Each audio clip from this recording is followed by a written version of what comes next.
Alright guys, so I've just brought the surf back to the workshop to swap cars back, and I figured I may as well shoot a video on the kind of upgrades and changes that I've made since the last kind of walk around video I made on the car. So a few things have changed.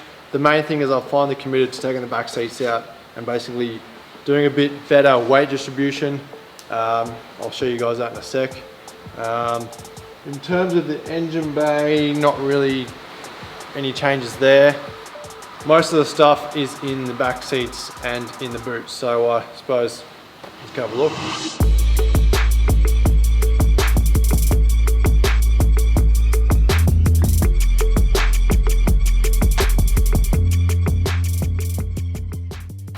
Okay, so we'll come back to the back. Let's go to the front before I forget.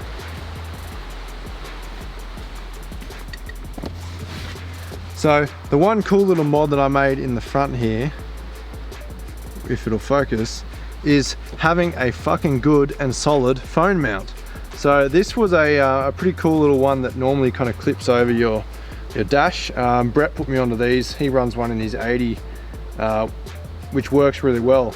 But I hated having my phone kind of up here in the way, and also on a hot day the sun would kind of get on it and overheat it, especially when you're trying to follow maps.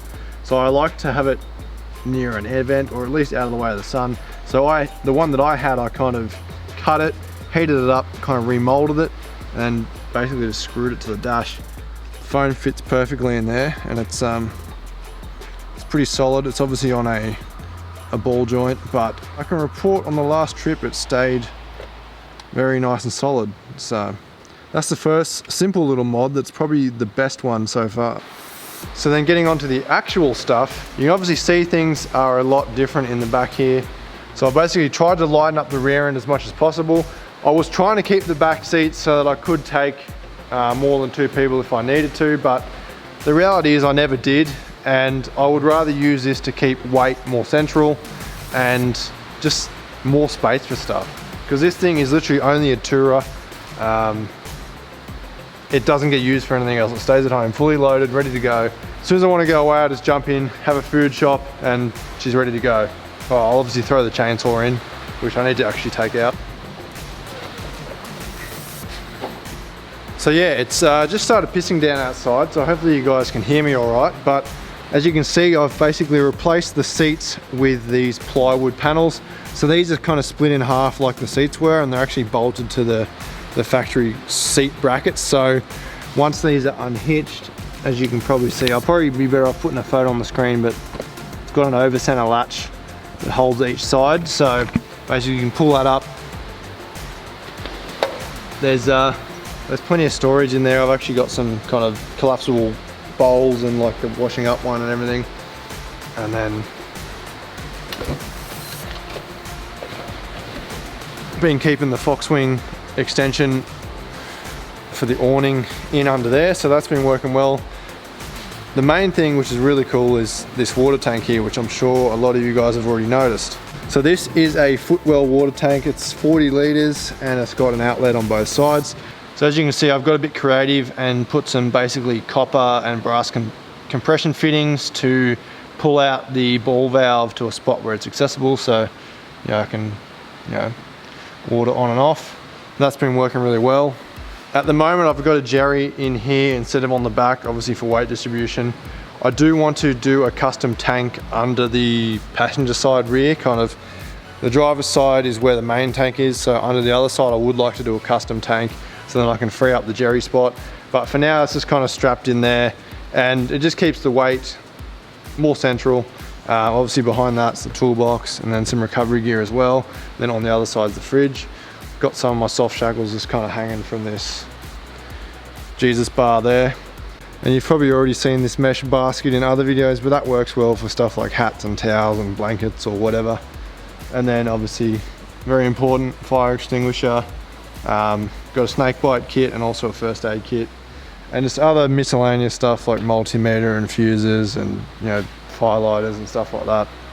So then on the passenger side, making everything nice and easy. Tables just here, super easy to pull out.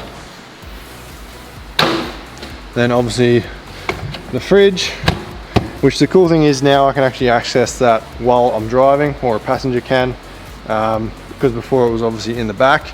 And then I had a bit of free space, or dead space I guess, behind the fridge here, so I've used some leftover plywood and used my actual trade, which is a carpenter, to make up a kind of pantry thing. So all my common stuff like salt, herbs, all that stuff, you know, like olive oil, some marinades and bottles like that, balsamic, whatever, and then, you know, some other stuff. So that's all kind of held in with elastic.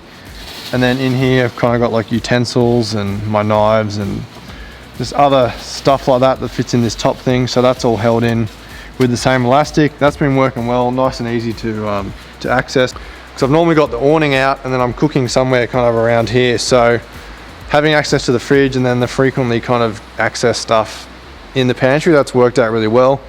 And then again, there's more storage space under this side. So this one you can't see, but I've got some cooking pans, obviously some dunny paper there. And then there's also another outlet for the water tank here. And then obviously the fill port is there. So that's been working really well. I'm happy with that.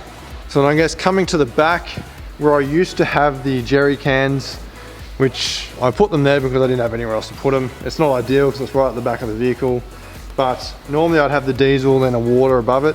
So now I've just got a bin bag there, which is handy. I've still got the shovel in the same spot, which is good. And then obviously the spare tire and the high lift jack there, they work really well. You probably saw how I mounted that in the last video, I'm guessing. But essentially the big difference is now I've got a lot more kind of open space to put things. So my rooftop tent ladder has normally always been up here, and I've now just managed to fit my reclining chair that sits just over the top of the rear cargo barrier. So that all fits in there perfectly. My cooker is down the side here, so obviously when I'm at camp, the chair comes out, the ladder comes out, then the cooker can come across there. That's easy enough. I carry, you know, some spare engine oil, you know, common things like ball joints and a CV shaft and a bit of diff oil as well. Also got kind of brake fluid in the bottom drawer here. So I decided to keep the old drawer slide that I had, just because it's kind of handy. It's obviously still got the pull-out chopping board, and then you've also got all this space with the fridge slide as well. So what I'm thinking is I've already put some kind of kitchen bench setup on or in this that I've got good usable kind of food prep area, or I can put random shit like I've been too lazy to put away inside of, but I've kept that there and then just put a bit of ply with some marine carpet on top. I've still got space down the side here, so I normally keep like inflators and stuff like that, a bit of bog roll. But yeah, the main thing is I've just got the space at the back now where I can put whatever. It's kind of modular. Before I obviously had the fridge and the cage. I had a little bit of space on top of the cage, but it didn't really work well for the chair or the table. The table was okay, but it's nowhere near as fast as it is now to take out. Actually, while I'm here, I should probably take my two-stroke. So yeah, and then as you all probably know, I've got the water reservoir for the water to air system, and then the compressor down behind that box there. Not too much of a change, but enough to kind of get a bit of, well, better weight distribution hopefully. Obviously these drawers aren't ideal being all on the driver's side. If I had my time again, I would have kind of made all this stuff on that side and put them over this side. But it's okay. The top drawer doesn't really have anything heavy in it. It's I suppose the only heavy thing is my camp oven, which is kind of right at the back, which is over the axle anyway. And then the bottom one has tools and parts in it, but that's down low, and there's no real better spot to put them, so they can stay there for now. I'm pretty happy with how it's all set up. So all in all, very happy, and yeah, can't really fault anything. The setup before was really good. It was just a matter of getting better weight distribution, which before I was limited because I didn't want to take the back seats out. So now that I've done that, I've been able to move stuff into a better spot, as I've already said. So I tested this out last weekend. We were away for a couple of nights. Everything was pretty functional and I was happy with everything. The biggest thing is having everything, that you need to set up camp, like a table, chair, fridge, cooker, all that stuff. If you can't get to all that stuff, you know, within a minute, it's no good, because it's a pain in the ass, because you're probably having to pull other shit out of the way to get to it, which is not what I wanted to do. I just wanted to be quick, easy. It's always set up. I just jump in, turn the key, go wherever I want, and get to use it all. So pretty happy, and hopefully you guys can get some ideas, or you know, give me some ideas. Tell us what you think in the comments, and be sure to leave a like and also subscribe if you're not already. There's going to be plenty more for this car coming out, and also some other cars as well. It's just a matter of finding the time, unfortunately, but do what I can do. But yeah, thanks for watching, and I'll see you next time.